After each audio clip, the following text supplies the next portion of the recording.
Hello everybody, welcome back to some more Balatro. Today, I thought I would finally go over probably one of the most not talked about things in the world of Balatro, at least in my experience. I feel like no one's talking about it, and that is the vouchers. All 32 of them.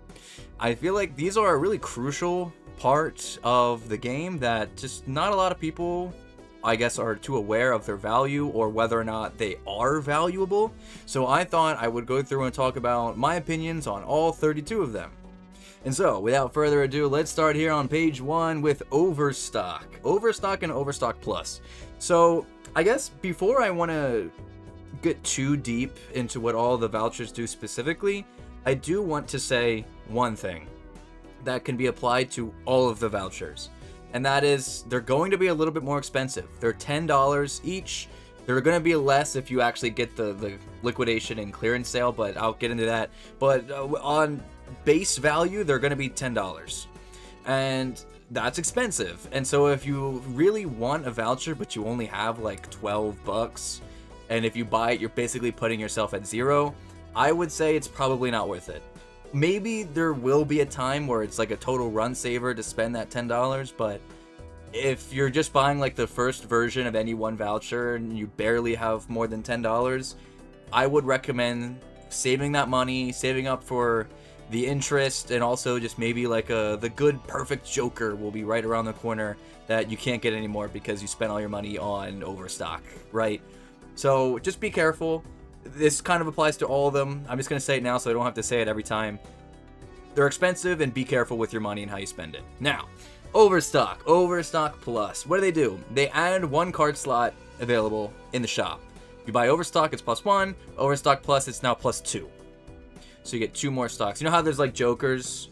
Actually, I can just quick demonstrate it. You know the Jokers in the shop that show up right after you beat a blind? I'll just quick cut to that now. Thanks, editing me. Right here. You see how there's 2 slots in your shop? For Jokers, Overstock will add 1 slot, so there'll be 3 things here. Overstock Plus will make it so there's 4 things here. Alright? Now, going back to the collection menu. Man, I love editing. Isn't that fun? Vouchers. So, do I think these are worth it? Kind of. The way I kind of view Overstock and Overstock Plus is that they're win more cards. Or should I say, win more vouchers. If you're in a good spot with a lot of excess money and you're kind of just not running into the Jokers that you really need for your build, these are going to help out with your consistency. They're going to make more Jokers and other cards show up in the shop. So it's situational. If you really need a lot of like planet cards or tarot cards or just normal cards, you can combine Overstock with the vouchers that make more tarot cards and planet cards appear. That's a combination you can do. It's a little tricky to make combinations of vouchers work though, considering you only get 1 per ante unless you get the tag that gives you more, but there is some use there. The one thing about Overstock that I find to be super interesting and super neat is if you buy both of the cards in your shop that show up and then buy Overstock, it gives you a free reroll, which is super cool. So, for instance, you buy both your Jokers, you get Overstock, now you have 3 Jokers available to buy in your shop without spending any money on a reroll. So, a super niche little tech there for Overstock if you do decide to buy it, in case you didn't know about that. But, without further ado, I don't want to spend too much time on any one thing. We got clearance sale and liquidation. In my opinion, one of the best vouchers in the entire game. The first one makes it so all cards and packs are 25% off, and then liquidation, all cards and packs in shop are 50% off. These are huge for gold stake, or I think it is purple stake or whatever that makes it so things are more expensive, or is it orange stake? I have no idea. But when you have those high stake runs where shops are going to become more expensive the further along you play, like the higher the ante, the more stuff goes up in price. These are going to be total run savers for you because it's a % off and not a flat reduction in cost. So the more things cost, the more you're getting on sale. It's also really good for stuff like holographic cards, polychrome, negative, stuff that's going to cost more just to buy straight up.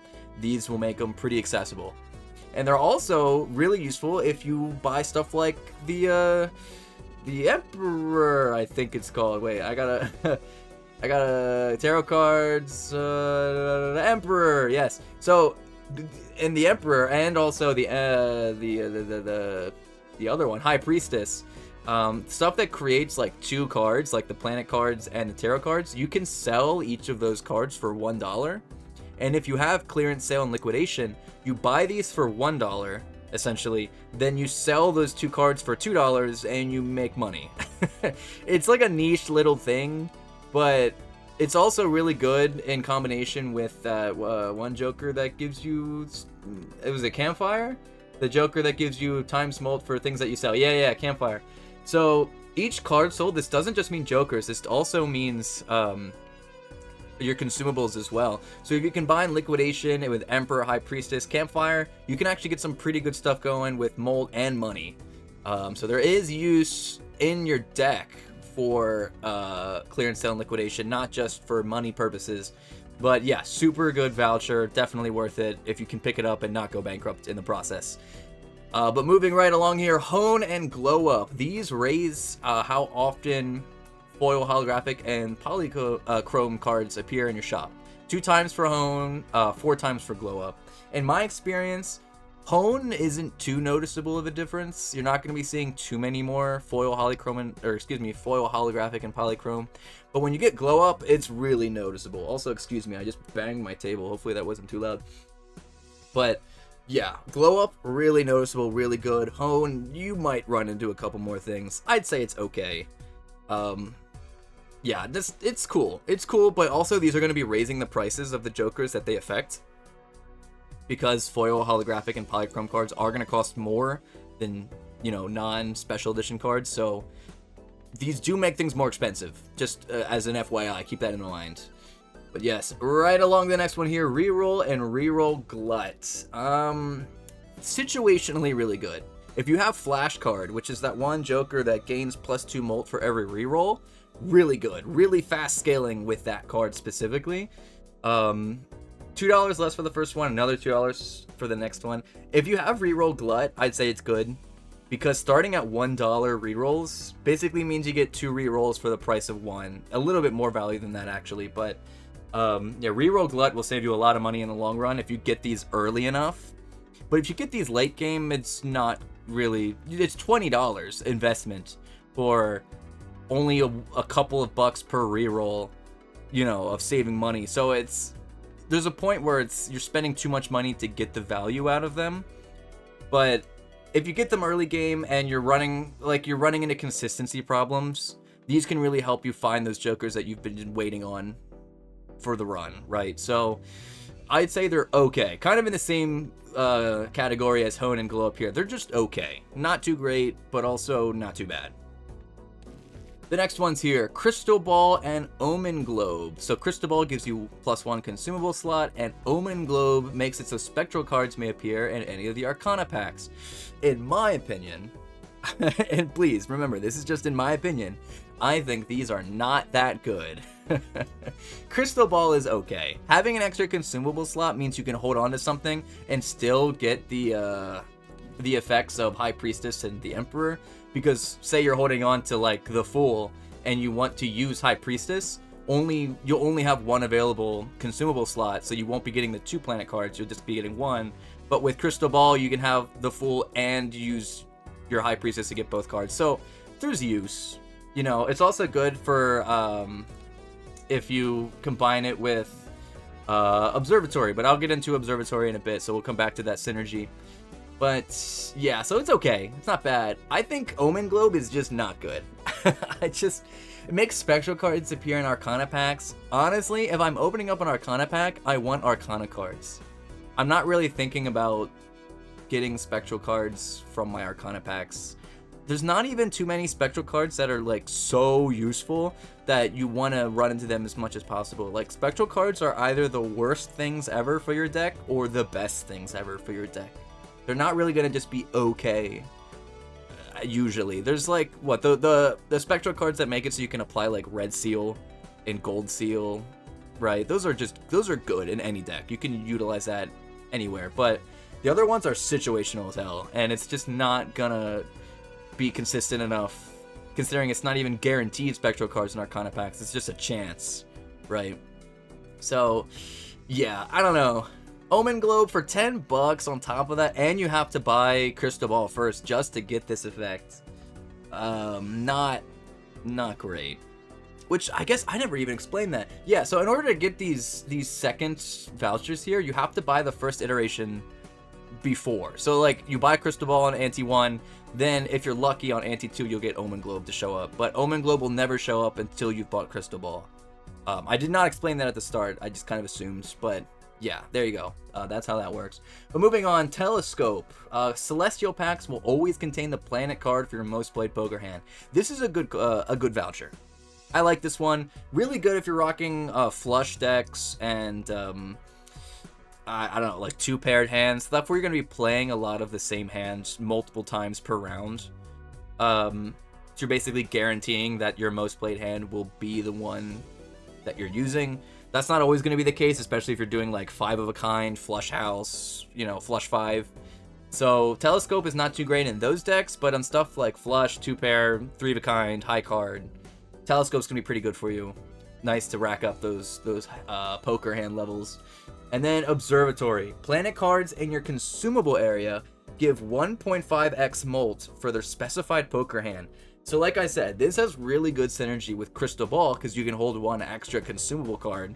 So you basically get a free polychrome that's not taking up a Joker slot just because you're holding on to a planet card. Pretty good in synergy with Crystal Ball. You can also make it work with Perkeo, who will create a negative copy of a planet card in your consumable slot. So you can use Perkeo and Observatory to kind of just stack infinite amounts of polychrome molt at the end of your combos and whatnot. So yeah, situationally good. If you're rocking like a tarot merchant run where you're not going to be running into as many planet cards in the shop, probably not the best. You'll have to rely on High Priestess to get your planet cards. So it's okay. There are times where it's just like you really don't want to pick it up because your deck is just not suited for it. But this can be a win condition, I guess is a good way to put it. So any card that can be a win condition is a good one, right? Even a voucher for that case. So yes, Grabber and Nacho Tong permanently gain +1 hand per round. So the way this works, because I feel like the +1 hand per round is weird wording. If I go into my gold stake here, you'll see I have 4 hands for every 1 round. If you buy Grabber, this goes up to 5. If you buy Nacho Tong, this goes up to 6. It's just +1 to this number right here, essentially. But yeah, let me go back to my collection here. Really good, I would say. Really, really good. Both Nacho Tong, Grabber, and Wasteful and Recyclomancy, which is the same thing as these, just with discards instead of hands. All 4 of these are just so good. Especially on those high stake runs where, like you saw on gold stake, I had 2 discards. Because you get -1 discard for one of the stakes. I can't remember. But yeah, super useful. I think discards are better than hands, just generally. There's more cards that rely on having a lot of discards, like Delayed Gratification, among others. That's the only one I can think of off the top of my head, but there are a lot of cards in here that's like, what's that one? The trading card, right? Where the first discard of every round permanently destroys the card and gives you $3. Having an extra discard, so you're basically not handicapping yourself, is really useful when you have cards like this, because then you're not really worried about your first discard meaning too much. In the same vein, also goes for DNA. Having extra hands so you can use your first one to copy a card, really useful. So definitely a time and place for these. I'd say in general, just buy these. They're good. They're gonna help out your run. Just don't go bankrupt buying them. You know, I'll say it for everything. Don't go bankrupt buying them, but they're good. Then we have Tarot Merchant and Planet Merchant cards. Tarot Merchant and Tarot Tycoon, 2 times more frequently. Tarot cards, 4 times more frequently. Planet Merchant, 2 times. Planet Tycoon, 4 times. Just makes these cards show up a lot more. It's just situational. If you feel like you really want a lot of tarot cards because you have the Tarot Joker that gives you +1 molt for every tarot card used, you know, and you want to make that work, these would be good to pick up. Planet cards are good to pick up in combination with Observatory, so you can, you know, put them in your consumable to give you the 1.5x molt. You can also just buy these because you want more of those cards. You know, it's just if you want more of them, buy these. Not too much more to say about them. They're pretty self-explanatory. I generally don't buy these. I feel like I run into enough tarot and planet cards. And if you do buy the like the Tycoon versions, you're really limiting the amount of jokers that will show up in your shop. So if you feel like you still need some jokers and your set of 5 jokers is not fully fleshed out, maybe hold off on these because you will be running into a lot less jokers because you'll be replacing them with tarot cards and planet cards. Alright, sorry about that. Minor technical difficulties. We're back though. Seed money and money tree.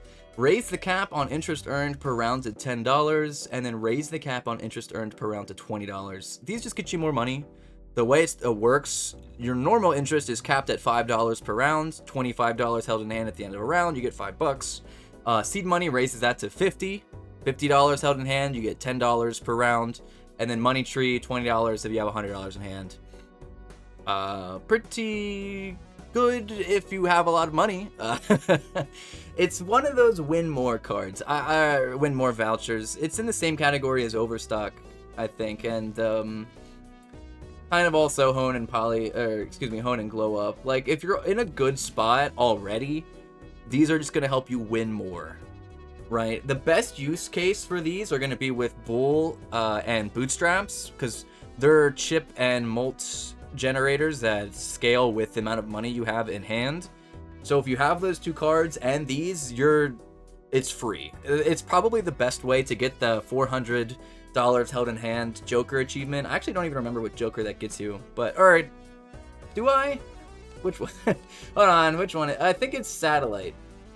I think you get Satellite for having $400 in hand, which is fine. But yeah, if you're struggling with that, these cards are necessary, absolutely necessary for that. In an actual run though, like a gold stake run, you're probably not going to be using these just because money is such a valuable resource that spending the $10 just to make it so you get more money by having $50 in hand, like it's a win more card, right? So it's situational, but it's not something you pick up too often in my experience. Then you have Blank and Antimatter. This is an interesting one. If you don't know, Blank does nothing. It really doesn't do anything. If you buy it 10 times from the shop though, you unlock Antimatter, which gives you +1 Joker, which is really, really good. Probably the strongest voucher ability in the game is Antimatter. It's super good. The only problem is, in order to get to Antimatter, you have to buy Blank first. So you're spending $20 and having both of them show up in your shop just to get +1 Joker. It's not consistent at all. There have been so many runs where I bought Blank and then Antimatter just never showed up, or it didn't show up until like Anti 10 when I've already beaten the run, right? So it's like, you just kind of have to hope. If you get an early Blank and you can spend the $10 on it, great. If you run into Blank like Anti 7, Anti 6, like late game, probably not worth it. You're really hoping the RNG is in your favor at that point. So if you haven't though, if you don't know how to unlock this, buy Blank 10 times, get Antimatter, and then to get in a run, buy Blank and then hope Antimatter shows up, because it's a really good card, but it's just inconsistent, which is its biggest flaw, really. Last page here though, we have Magic Trick and Illusion. These cards make it so playing cards can be purchased from the shop, and then Illusion, those playing cards have a chance to have an enhancement edition or a seal, which is really good. I think on its own, Magic Trick, just having playing cards be purchasable from the shop is already just a good thing to have. It will limit the amount of other cards you see, Tarot, Planet, Jokers, just because they're being replaced by Magic Trick. But if you have Overstock or Reroll Surplus or something like that, it's not that bad. It really isn't. It doesn't feel noticeably worse in any way, especially because a lot of those times those cards can be useful. But then yeah, Illusion, man, having those cards have enhancements, additions, and seals for like $3, because like normal cards are $1, and then I think just adding the thing adds a couple bucks to it. It's really good, really, really good. Again though, you have to buy Magic Trick to get Illusion, so it's a $20 total investment. But if you get these rocking and you get them rolling, they're pretty good. They're pretty good. I also think these are one of the most underrated vouchers, in my opinion. I feel like nobody really utilizes these, but I like them. I think they're cool. But moving right along here, Hieroglyph and Petroglyph, probably my personal favorite vouchers. Their actual like ability, what they do for you, is a little cryptic. I think it's kind of hard to understand because it's -1 ante, -1 hand per round. That doesn't sound that good, especially if you're not too sure what it's even doing. But basically, what it does, I'll quick demonstrate. When you start a run, you're gonna be on ante 1. Okay, this is the first ante of the game. Your ante determines how much score you need to beat the blinds, right? The Hieroglyph and the Petroglyph card will -1 to this number. So if you get Hieroglyph and ante 1, it'll become ante 0. And these will be like 100, 150, 200. Like, they're super easy to beat. If you get it all the way up at ante 8, it'll go back down to ante 7, so on and so forth. It's really, really useful, especially if you get it early game, because then those first, like, ante 0 chip amounts are so low that you're basically going to be one-handing every blind. And so what you can do is use those blinds to just sit up on some money, you know, create a little nest egg, so to speak, and also just get a bunch of free re-rolls in the shop for extra jokers and stuff. And more skips if you have throwback, right? So really useful, really, really useful. More skips, more money, more jokers. The downside is you have -1 hands per round with Hieroglyph, and then if you get Petroglyph, it's -1 discard. These obviously can be offset by Grabber and Wasteful. So if you have Grabber and Wasteful, then these are just, you get all the benefits with no downsides, essentially. But yeah, super, super useful. I cannot understate how much I love these cards, or excuse me, these vouchers, and the value they can give you. Total run savers, in my opinion. Just, if you've never used them or you rarely use them, just try it out. See for yourself how cool it is. Be wary with Petroglyph if you're on gold stake, though, because you only have 2 discards to start. So, you know, getting rid of one, only having 1 discard is pretty rough. So just keep that in mind if you're on gold stake. But yeah, then we have Director's Cut and Retcon. These allow you to reroll the boss blind. Director's Cut is 1 time per ante, $10, and then Retcon lets you do it an unlimited amount of times, still $10. Situationally good. If you have a deck that is really screwed by a specific boss blind, like for instance, a flush deck with all hearts, or an all face card deck, right? It's something that a boss blind would just immediately destroy. Like that one boss blind that makes you draw all face cards, like face down. It's just impossible. It's impossible to play your hands when you can't see any of the face cards. In that case, having Director's Cut or Retcon would be really useful. You just have to remember to look at the boss blind before you get to the boss blind. And yes, I'm looking at you. I know you've done it. You've gone to that boss blind and not even looked at it at all. Shame on you. No, I'm kidding. I've done that all the time too. But it's good practice to look at the boss blind first thing and then see if you need to get Director's Cut. Because it really could save your run, and you don't want to screw yourself over just because you forgot to look at the boss blind, right? But yeah, situationally good, depends on the deck you're using, and then depends also on the boss blinds you run into. But then last, and certainly not least, we have Paintbrush and Palette. +1 hand size for Paintbrush, +1 hand size for Palette. Really, really good. Hand size is an amazing buff to have. That's why there's just a Joker that gives you +1 hand size. Like, it's so good that it can warrant having its own Joker. I'm not joking. I'm not joking, the Joker's good. But having it so it doesn't take up a Joker slot, incredible. Especially if you're running hands that play 5 cards at a time. The more cards you can have in your hand, the more options you'll have for like gold cards and steel cards, and Shoot the Moon, which gives you plus molt for queens held in hand, or Baron, which gives you times 1.5 molt for having kings held in hand. These will actually make those cards better because you can hold more in your hand. And when you're playing on gold stake, I believe, yeah, you get -1 hand size. This is the hardest thing added on at the very end. It's -1 hand size. Hand size is super important. And so being able to increase that, just super, super helpful. I cannot tell you just how important hand size is. That's why Stuntman, if you look at the Stuntman card, You get -2 hand size for 300 chips. That's why this card has such a huge downside and 2 hand size, because 300 chips is really, really good. So yeah, being able to counteract Stuntman and other cards that may reduce your hand size, like I think some spectral cards will do that to you, right? Yeah, -1 hand size for getting a free negative, -1 hand size for converting all cards to a single rank. Like, this is a big downside. But Paintbrush and Palette will negate those. So definitely worth picking up. Super worth it. But yeah, that's everything. I hope I didn't drone on here for too long. There's a lot to talk about. But that is going to be my complete guide to all of the vouchers. If you enjoyed this, you got anything from it at all, leave a like, subscribe if you're new. I'm going to keep trying to upload some Balatro content for y'all. But that's all I have to say for today, so I will see you in the next one. Bye-bye.